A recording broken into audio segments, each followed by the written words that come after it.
Hello hello hello मेरे प्यारे बच्चों, कैसे हैं आप लोग।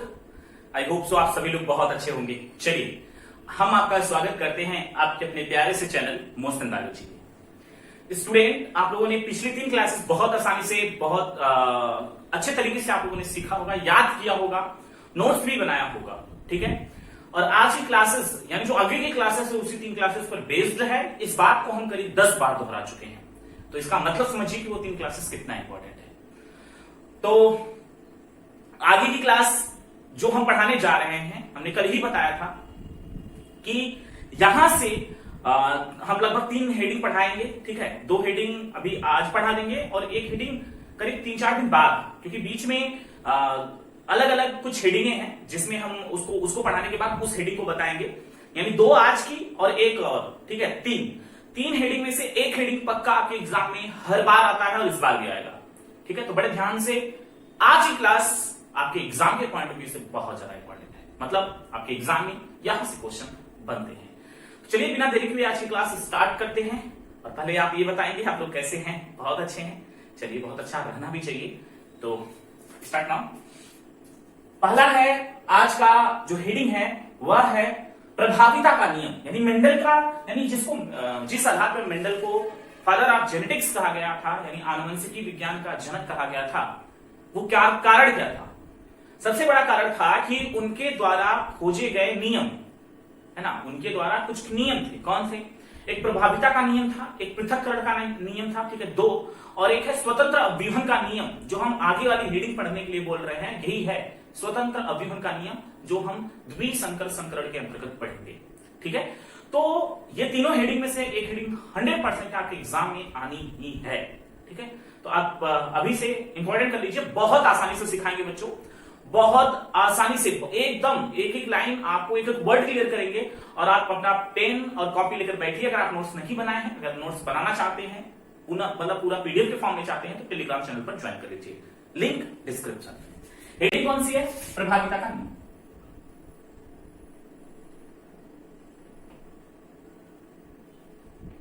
प्रभाविता का नियम, इंग्लिश में इसको कहते हैं लॉ ऑफ डोमिनेंस। ठीक बच्चों, आपने इस हेडिंग को बना लिया होगा, बहुत अच्छा है। तो देख लीजिए इसके बाद इसका मतलब क्या है। पहले हम इसकी थ्योरी लिख लेते हैं ताकि आपको समझाने में आसानी रहे, ठीक है। जब प्रभावी लक्षण को ध्यान में रखकर अप्रभावी लक्षण के जीन के साथ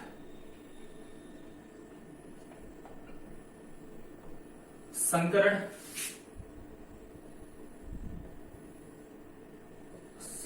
कराया जाता है, तो प्रभावी लक्षण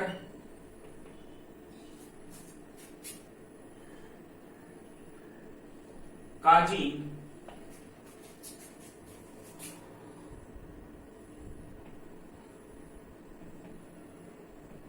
अप्रभावी लक्षण के जीन को प्रदर्शित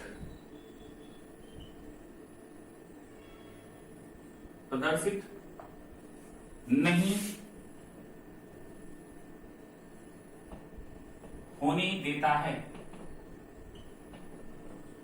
इसे ही प्रभाविता का नियम कहते हैं।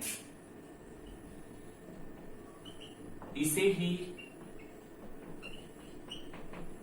प्रभाविता का नियम कहते हैं। स्टूडेंट, इतना आप नोट कर लीजिए, नोट कर लिए, स्क्रीनशॉट ले लीजिए, आप नोट कर लीजिएगा। हमने क्या बताया है आपको, ध्यान से देखिए। आप यहां पर प्रभाविता का नियम, यानी जिसको इंग्लिश में लॉ ऑफ डोमिनेंस कहते हैं, हमने यहां पर लिखा है कि जब प्रभावी लक्षण को ध्यान में रखकर अप्रभावी यहां अप्रभावी या सुप्त भी लिख सकते हैं, सुप्त, ठीक है। अप्रभावी लक्षण के जीन के साथ संकरण कराया जाता है तो प्रभावी लक्षण का जीन अप्रभावी लक्षण के जीन को प्रदर्शित नहीं होने देता है, इसे ही प्रभाविता का नियम कहते हैं। आप लोगों ने राइट कर लिया होगा और इसका मतलब आपको समझ में अभी नहीं आया होगा। अब हम एक चार्ट के थ्रू समझा देते हैं, हम आपको पुनेट वर्ग के थ्रू समझाते हैं। जैसे फॉर एग्जाम्पल, जैसे हम लेंगे, जैसे लंबे मतलब कौन, लंबे में कौन आता है, कैपिटल टी, है ना। उसके बाद इसका क्रॉस किसके साथ कराया जाता है, स्मॉल टी कराया जाता है कि नहीं, ध्यान से देख लीजिएगा। चलिए हम यहां पर क्रॉस भी करा देते हैं।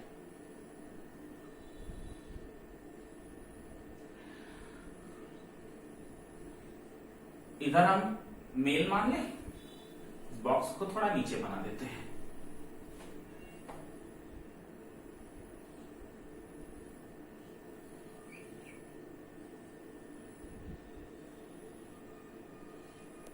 चलिए, एक साइड हम मेल मान लिया, एक साइड फीमेल मान लिया। अभी जोड़े के जीन हैं, कैपिटल टी उठा के हम एक यहां पर लिख देते हैं और एक यहां पर लिख देते हैं, दो बॉक्स के सामने हमने लिख दिया। सेम स्मॉल टी उठाकर हम यहां भी लिख देते हैं। आप दोनों स्मॉल टी इधर भी लिख सकते हैं, उधर भी लिख सकते हैं, कोई प्रॉब्लम नहीं है बच्चों, ठीक है। आप किसी को भी मेल और फीमेल मान सकते हैं। मेल का सिंबल आपको पता है ये है और फीमेल का सिंबल ये है, किसी को कोई प्रॉब्लम, यहां तक कोई प्रॉब्लम नहीं है। ये काम हम पिछली क्लासेस में कर चुके हैं, यहां तक तो आपको समझ में आ रहा होगा। अब इसका और इसके साथ क्रॉस करा दीजिए, आप गुणा करना है।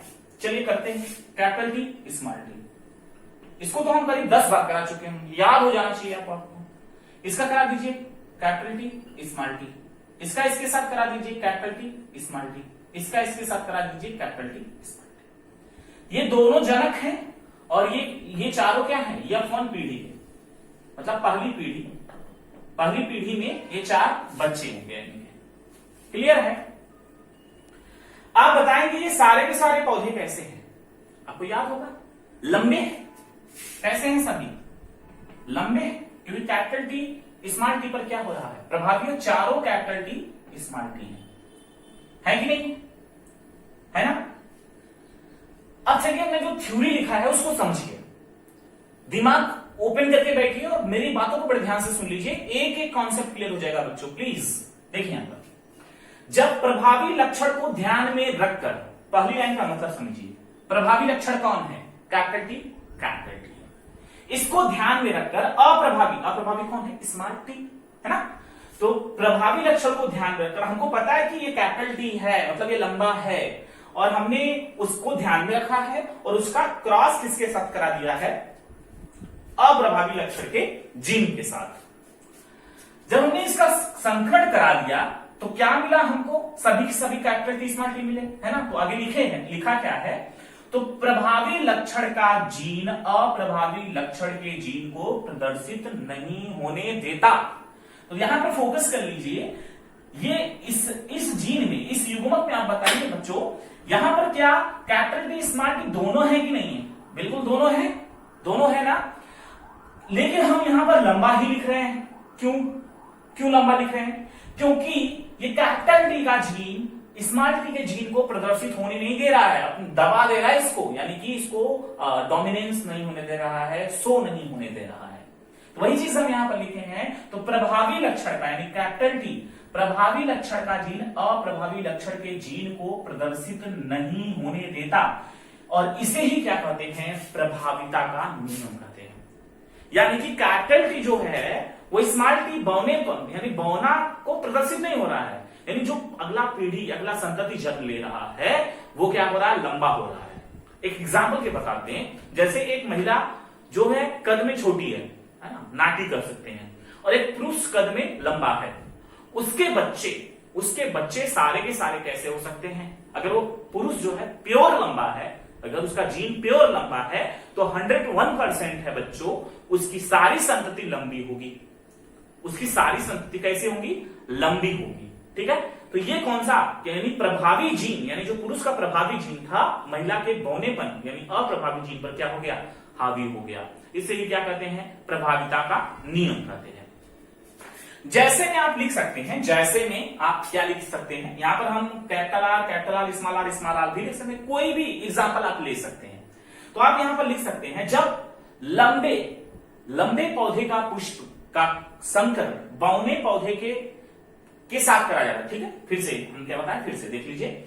जब लंबे पौधे का संकरण बौने पौधे के साथ कराया जाता है तो लंबे पौधे का जीन बौने पौधे को प्रदर्शित नहीं होने देता है, और इसे ही प्रभाविता का नियम कहते हैं। आप जो हम बोले हैं उसको लिख लीजिएगा। क्या हमने बोला है, लंबे पौधे का संकरण, लंबे पौधे के जीन का संकरण बौने पौधे के जीन के साथ कराया जाता है तो लंबा पौधा बौने पौधे के जीन को प्रदर्शित होने नहीं देता है, इसे ही प्रभाविता का नियम कहते हैं। और ये मेंडल का प्रथम नियम, हालांकि किताबों में इसको दूसरा नियम कहते हैं, है ना, टेक्निकली रूप से दूसरा नियम है, पहला नियम इसके बाद हम पढ़ने वाले हैं, लेकिन आपके बुक में सिक्वेंसली अगर देखें तो उसमें लिखा है कि प्रथम नियम प्रभाविता का नियम है। ठीक है, एग्जामिनर अगर आप मेडिकल एग्जाम का पेपर दे रहे हैं, अगर आपको वहां पर क्वेश्चन पूछता है कि मेंडल का प्रथम नियम कौन था, तो पृथक्करण का नहीं, इसके बाद जो पढ़ने वाले हैं उसको याद रखिएगा। ठीक है, वैसे अगर आप कंपटीशन दे रहे हैं तो वैसे क्वेश्चन आने के चांसेस बहुत कम हैं ऐसे, बट आ जाए तब के लिए याद रखिएगा, ये दूसरा नियम था, पहला दूसरा इसके बाद पढ़ाने वाले हैं, लेकिन बुक में सिक्वेंसली यही दिया है इसलिए हम इसको पढ़ा रहे हैं। ठीक है, समझ गए। अब आपके दिमाग में डाउट हो रहा, सर क्या एनसीईआरटी पूरा 100% आप क्लियर कर रहे हैं? स्टूडेंट, आप एनसीईआरटी अपने सामने रख लीजिए, एक एक लाइन आप मैच करा लीजिए बच्चों, एक एक लाइन को हमने आपको पढ़ाया और समझाया है ना। 5वां चैप्टर चल रहा है और आप बता दीजिएगा सर आप इस हेडिंग को इस हेडिंग के इस पॉइंट को छोड़ दिए। हम नहीं कह रहे हैं कि मुझसे नहीं छूटा होगा, बट बच्चों हमने पूरी कोशिश की है, 99 क्या कह सकते हैं 100% अपनी पूरी कोशिश की है कि हम आपको एनसीईआरटी का एवरी वर्ड्स कंसिडर्ड करें जो आपके बोर्ड एग्जाम साथ में कंपटीशन के लिए इंपॉर्टेंट है। ठीक है, समझ रहे हैं मेरी बात। आप बुक उठाकर देख लीजिए, सिक्वेंसली सारी चीजें मिलेंगी आपको। आगे बढ़े दूसरे हेडिंग की तरफ, चलिए इसको इरेज कर देते हैं, है ना।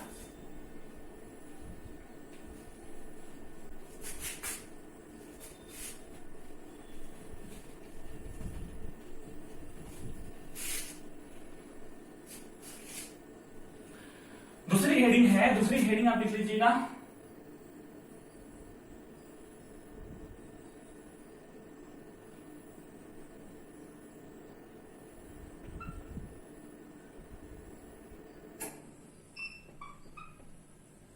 पृथक्करण। सही से चल नहीं रहा है, कोई दिक्कत नहीं, फिर से लिख देते हैं।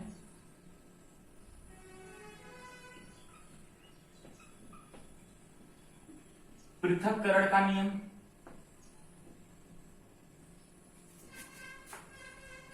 या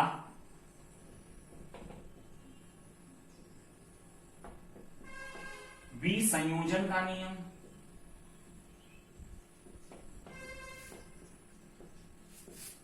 या विपुंसन का नियम,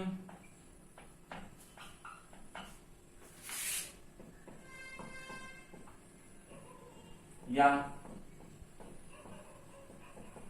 शुद्धता का नियम, जिसमें बच्चों पृथक्करण विसंयोजन या विपुंसन का नियम का इंग्लिश होता है लॉ ऑफ सेग्रीगेशन।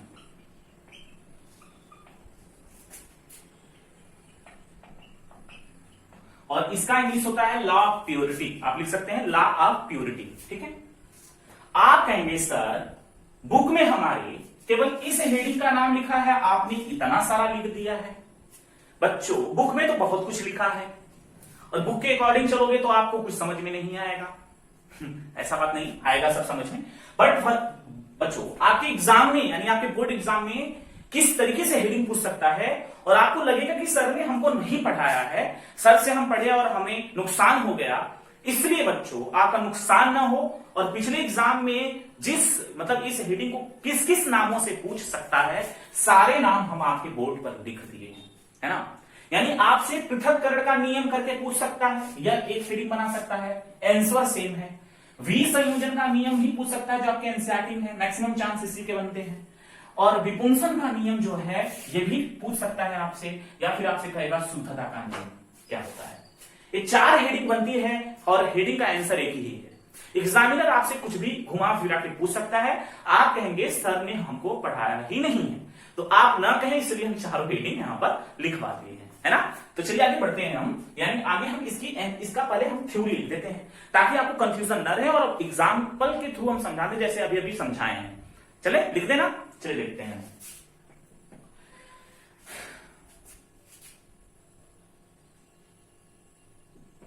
F1 पीढ़ी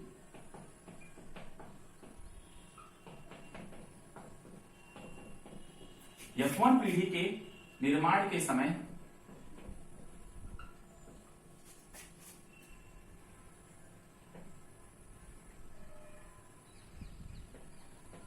प्रभावी तथा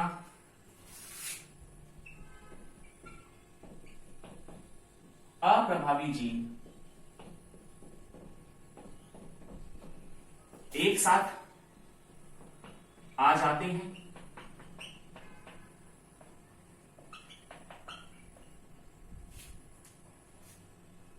लेकिन यह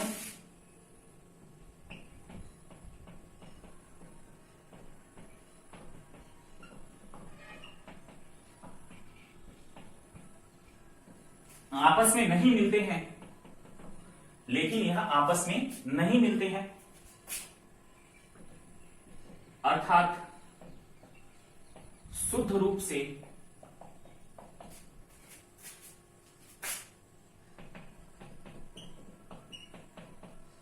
बने होते हैं, अर्थात यह शुद्ध रूप से बने होते हैं जब F1 पीढ़ी का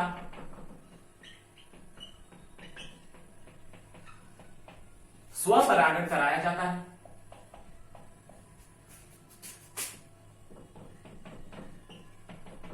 F1 पीढ़ी का स्वपरागण कराया जाता है तब युग्मक निर्माण के समय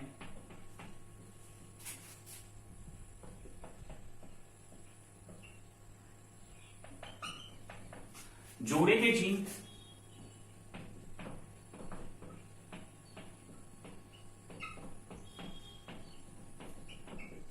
अलग अलग हो जाते हैं,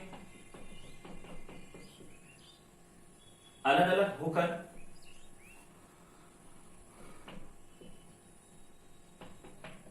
नए नए संयोग बनाते हैं,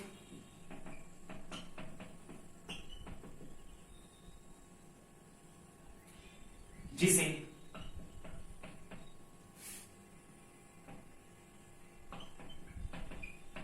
विसंयोजन या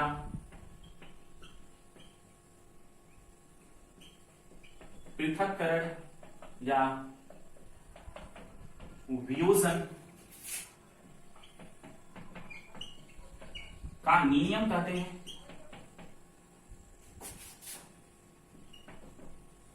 और जोड़े के जीन शुद्ध रूप से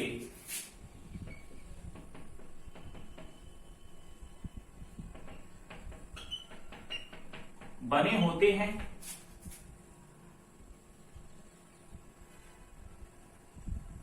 बने रहते हैं,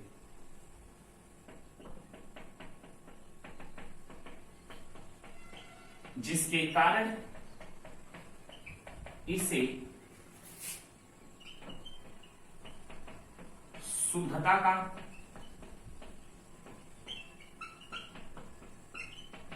नियम कहते हैं। बच्चों इतना बड़ा डिफिनेशन आप कहेंगे सर जी आप पूरा डिफिनेशन ही डाल रहे हैं। बिल्कुल सही है बच्चों, हम पूरा डिफिनेशन लिख रहे हैं क्योंकि हमें पता है ये यूनिट बहुत इंपॉर्टेंट है और मेरी फेवरेट है। मेरी फेवरेट जो होगी तो उसको बहुत ही अच्छे तरीके से पढ़ाएंगे, है ना। हालांकि पूरा चैप्टर मेरा फेवरेट है बट ये यूनिट बहुत इंटरेस्टिंग है। अब आप जैसे जैसे अंदर की तरफ बढ़ रहे हैं वैसे वैसे आपका इंटरेस्ट भी बढ़ता चला जा रहा होगा। चलिए देखते हैं बच्चों, हमने क्या बताया, यहां पर देखिए हमने क्या लिखा है। आप लोग इसको स्क्रीनशॉट लेके लिख लीजिए या फिर आपने पीडीएफ में देखेंगे तो सेम चीजें यही मिलने वाली हैं। वर्डों का इधर उधर होना हो सकता है, मे बी, यानी वर्ड इधर उधर हो सकते हैं, बट मैक्सिमम चीजें आपको यही मिलने वाली है। ठीक है, हमने क्या बोला, यानी हेडिंग आपका ये 3-4 हेडिंग है, यानी 4 हेडिंग नहीं है, 4 नाम से जानते हैं बच्चों इसको। ठीक है, इसको 4 नाम से जानते हैं और इसको हम समझा देते हैं आप लोगों को। क्या लिखा है, F1 पीढ़ी के निर्माण के समय प्रभावी तथा अप्रभावी जीन एक साथ आ जाते हैं लेकिन ये आपस में नहीं मिलते, है ना। प्रभावी तथा अप्रभावी जीन एक साथ आ जाते हैं लेकिन आपस में नहीं मिलते हैं, अर्थात शुद्ध रूप से बने रहते हैं। जब F1 पीढ़ी का स्वपरागण कराया जाता है तब युग्मक निर्माण के समय जोड़े का जीन अलग अलग होकर नए नए संयोग बनाते हैं, जिसे विसंयोजन या पृथक्करण का नियम, विसंयोजन या पृथक्करण या वियोजन का नियम कहते हैं। और जोड़े के जीन शुद्ध रूप से बने रहते हैं जिसके कारण इसे शुद्धता का नियम भी कहते हैं। आप कहेंगे सर ये लिखा पढ़ा हमको समझ में नहीं आ रहा, इतना लिखा है, आप इतना लिख डाले, हमको याद कैसे होगा। फिर से वही, जैसे यानी एग्जाम्पल लें और एग्जाम्पल के थ्रू अगर हम कहें कि हम 4 वर्ड का एग्जाम्पल ले लें और 4 वर्ड के एग्जाम्पल के थ्रू जो हो रहा है सर आपके दिमाग में एक नट बोल्ट के थ्रू क्या करते हैं, कस दें उसमें और परमानेंटली वो क्या हो जाए उसी में सेफ हो जाए, आपकी मेमोरी में सेफ हो जाए। तो उसके लिए हम एक एग्जाम्पल लेने जा रहे हैं और बच्चों हम क्लियर कर दे रहे हैं। यह हेडिंग बहुत सारे स्टूडेंट को बहुत कठिन लगती है ना, और उनको याद नहीं होता है। पर ऐसा नहीं, आप हमारे स्टूडेंट और आपको याद ना हो ऐसा मैं होने नहीं दूंगा। ध्यान से देख लीजिए, यहाँ पर एग्जाम्पल इसी के बगल में दे देते हैं क्योंकि इंपॉर्टेंट है और साथ में आपको समझा देंगे, तब आपका एकदम क्लियर हो जाएगा। ये बोर्ड दिख रहा होगा आप लोगों को, बड़े ध्यान से देखिएगा, शायद हम नहीं दिख रहे होंगे पूरे F1 पीढ़ी, पहले तो F1 पीढ़ी ही बना लेते हैं। जैसे में हम किसका एग्जांपल लेते हैं, कैपिटल टी, स्मॉल टी का। आप कहेंगे सर जी बहुत देर है, हाँ जी, कोई भी लिख सकते हैं आप लोग, कैपिटल आर, स्मॉल आर, कुछ भी लीजिए, रिजल्ट वही मिलने वाला है, परिणाम वही मिलने वाला है। ठीक है, आप देख लीजिए इसको। ठीक, अब F1 पीढ़ी मतलब इनके बीच में क्रॉस कराना पड़ेगा। F1 पीढ़ी प्राप्त करने के लिए इसके बीच में हमें क्रॉस कराना पड़ेगा। तो पहले यानी जो हम प्रभाविता का नियम किए हैं उसको हम पहले उसी तरीके से क्रॉस करा लेते हैं। चलिए छोटा सा बॉक्स बनाएंगे बच्चों, क्योंकि आपको पता है जगह कम है तो बॉक्स छोटा ही बनेगा। चलिए देखते हैं, दिखाई दे रहा होगा, विजुअल है सबके। अब देखिए, एक साइड हम क्या मान लेते हैं, मेल मान लेते हैं, और एक साइड हम मान लेते हैं फीमेल। कैपिटल टी एक हम यहां लिख लेते हैं, एक इसके नीचे लिख लेते हैं।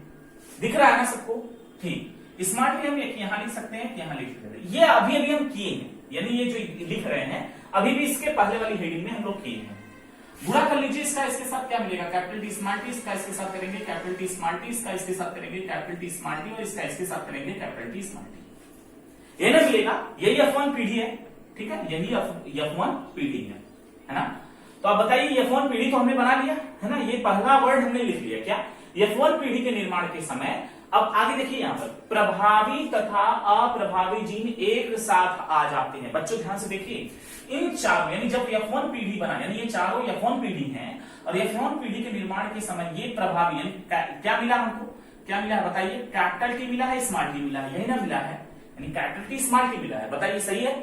अब ये कैपिटल टी स्मॉल टी, यानी यहाँ पर लिखा है ना, प्रभावी तथा अप्रभावी जीन एक साथ आ जाते हैं। यही लाइन देखिए अपन, F1 पीढ़ी के निर्माण के समय प्रभावी तथा अप्रभावी जीन एक साथ आ जाते हैं। देखिए दोनों एक साथ आ गए कि नहीं आ गए, आए हैं कि नहीं आए, बताइए बच्चों, आ गए हैं, है ना, सही कर रहे हैं आप लोग, आ गए हैं।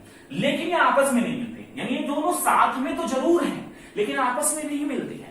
मतलब कैपिटल टी स्मॉल टी के साथ है, कैपिटल टी स्मॉल टी को दबा रहा है, अब प्रभावित कर रहा है ना, प्रभावित कर रहा है, लेकिन अगली पीढ़ी में स्मॉल टी भी प्रभावित हो जाएगा। अभी देखिए कैसे, कैसे देखिए, है ना, यहाँ पर लिखा है लेकिन ये आपस में नहीं मिलता है, अर्थात शुद्ध रूप से बने रहते हैं। यहाँ पर लिखा है ना क्या, अब ये काम करने जा रहे हैं लोग। लिखा क्या है, F1 पीढ़ी का स्वपरागण करने पर, यानी अब F1 पीढ़ी का स्वपरागण, ये तो कृत्रिम परागण था, हम तो जबरदस्ती इसमें क्या है क्रॉस कराए हैं, लेकिन अब F1 पीढ़ी का स्वपरागण कराएंगे। चलिए देखते हैं कैसे कराते हैं, है ना। इसको इरेज कर दे बच्चों, इसको इरेज कर दे ताकि आपको सारी चीजें एकदम आसान, नहीं ज्यादा नहीं इरेज करना पड़ेगा, आई होप सो यहीं पर हो जाए।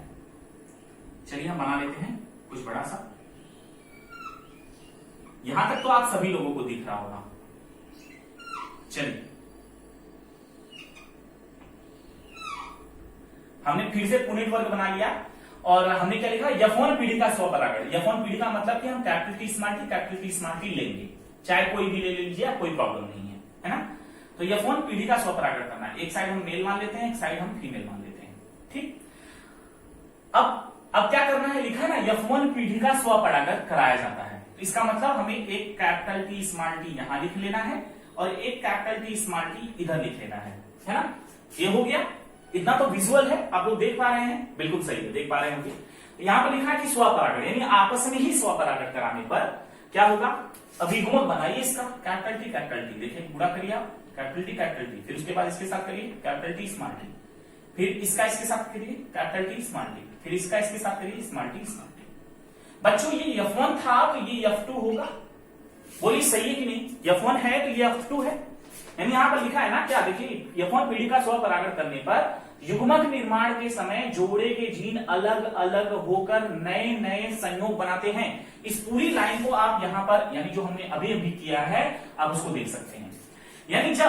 यानी ये F1 था, हमने इसका स्वपरागण किया, कैपिटल टी स्मॉल टी है तो कैपिटल टी स्मॉल टी हमने लिया और इसका हम स्वपरागण करा रहे हैं। फोकस करिएगा, हम स्वपरागण जब करा रहे हैं तो देखिए जब युग्मक बना, यानी गैमेट जब बन रहा है तो नए नए संयोग बन रहे हैं। देखिए एक बार शुद्ध क्या बन रहा है, शुद्ध लंबा है, फिर दो बार क्या है, संकर लंबा है, और एक क्या है, बौना है।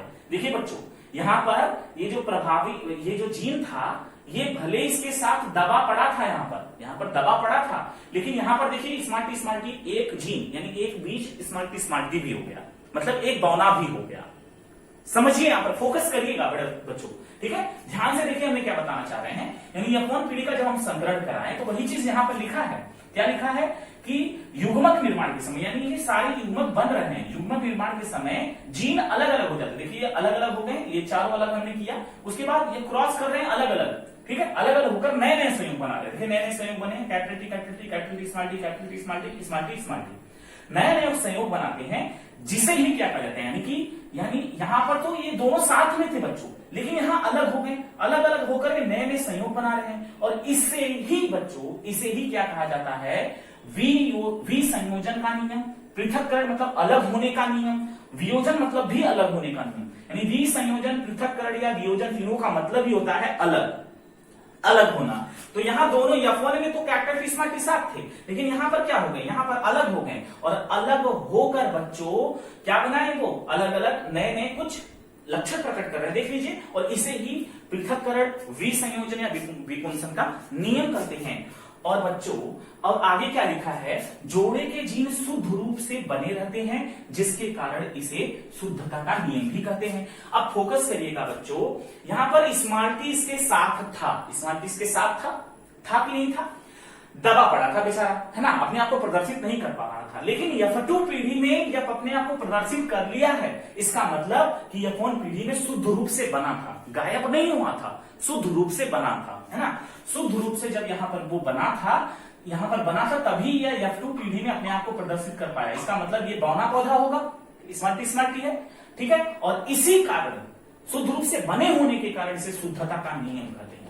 अब बच्चों बताइए कि आपको ये क्या इतना जो लिखा है, क्या इसके थ्रू समझ में नहीं आया? बहुत आसान है ना, बहुत आसानी समझा दिया हमने। F1 पीढ़ी का जब निर्माण हुआ तो अप्रभावी जीन एक साथ आ गए थे। जब इसका क्या कराया हमने, इसका हम F1 का स्वपरागण करा दिए तो दोनों अलग अलग हो गए, जिसे हम पृथक्करण का नियम कहें। और उसके बाद स्मॉल टी इसके साथ था F1 पीढ़ी में, लेकिन अपने आप को प्रदर्शित नहीं करा, लेकिन शुद्ध रूप से वो बना था, लेकिन वो शुद्ध रूप से बना हुआ था इसी के साथ, और इसी कारण से इसे हम क्या कहते हैं, शुद्धता का नियम भी कहते हैं। बच्चों इतना लिखने के बाद आप इस दोनों चार्ट को एक साथ बना सकते हैं, है ना। और ये रहा 3 नंबर का, 4 नंबर का आता है।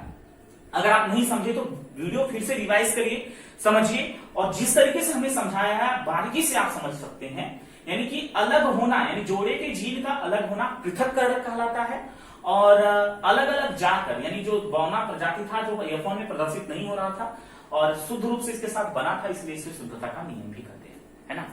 इसी को पृथक्करण, विसंयोजन या वियोजन का नियम या फिर शुद्धता का नियम कहते हैं। बच्चों ये आज की हेडिंग जो 2 पढ़े हम लोग बहुत इंपॉर्टेंट थी। अगर आपको समझ में नहीं आया तो आप वीडियो फिर से रिवाइज करके देखिए, प्रॉमिस करते हैं आपको समझ में आ जाएगा। और बहुत आसानी से समझाएं बच्चों, एक एक वर्ड को हमने क्लियर किया है। और अगर आप नहीं समझ में आ रहा तो फिर आप समझ लीजिए कि क्या करना है आप लोग को। तो आज की क्लास यहीं तक है बच्चों, आज की क्लास में हम यहीं तक पढ़ाएंगे और उसके बाद एक क्वेश्चन भी दे देते हैं, कल शायद नहीं दिए थे।